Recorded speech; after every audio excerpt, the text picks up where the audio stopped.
Wali abdi, hadisnya qudsi, wali abdi, kalau hambaku benar salatnya sampai kalimat ini, masa'alah, apapun yang dia minta sekarang, aku akan kabulkan. Aku akan kabulkan.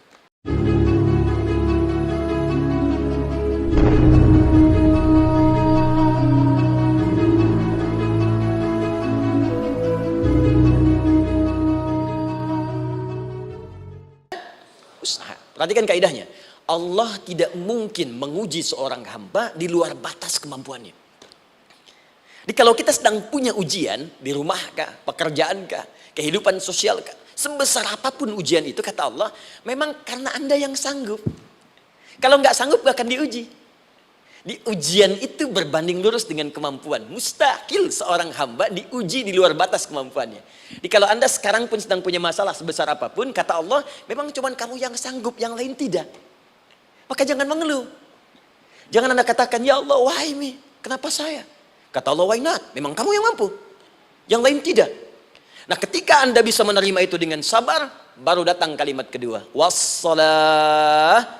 Kemudian datang tunaikan sholat dan mintakan solusi kepadaku lewat sholat. Ya, sedikit ya.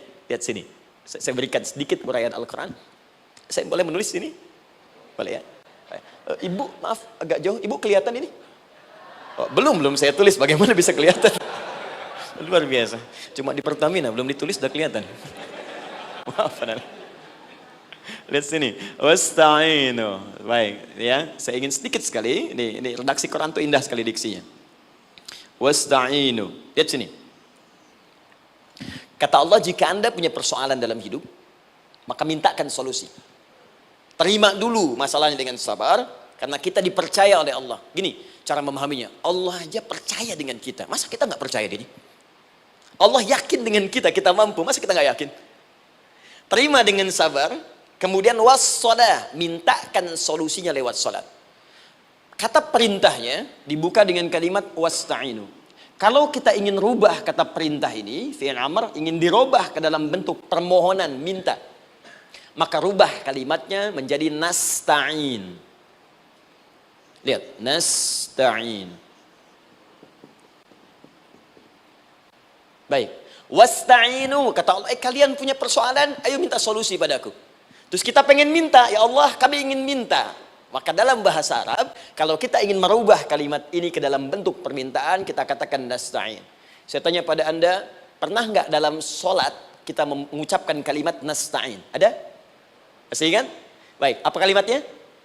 Iyyaka na'budu wa iyyaka nasta'in. Perhatikan, iyyaka na'budu wa iyyaka nasta'in.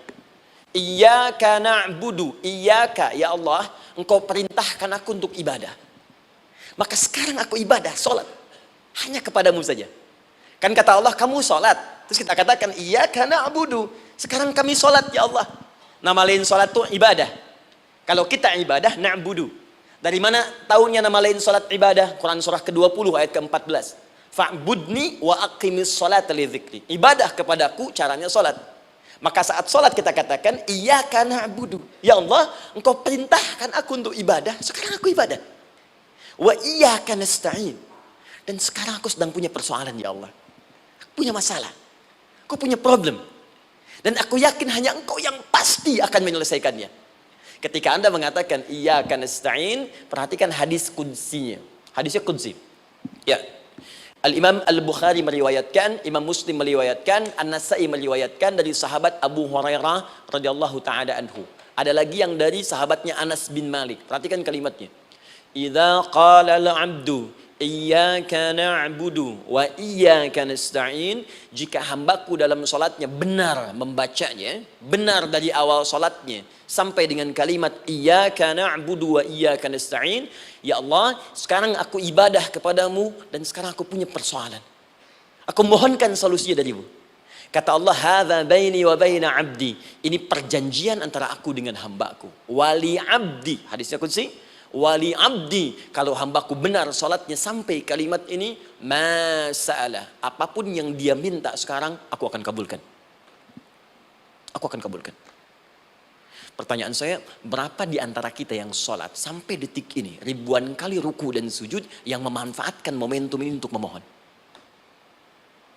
Siapa di antara kita yang ketika sholat memohon kepada Allah solusi?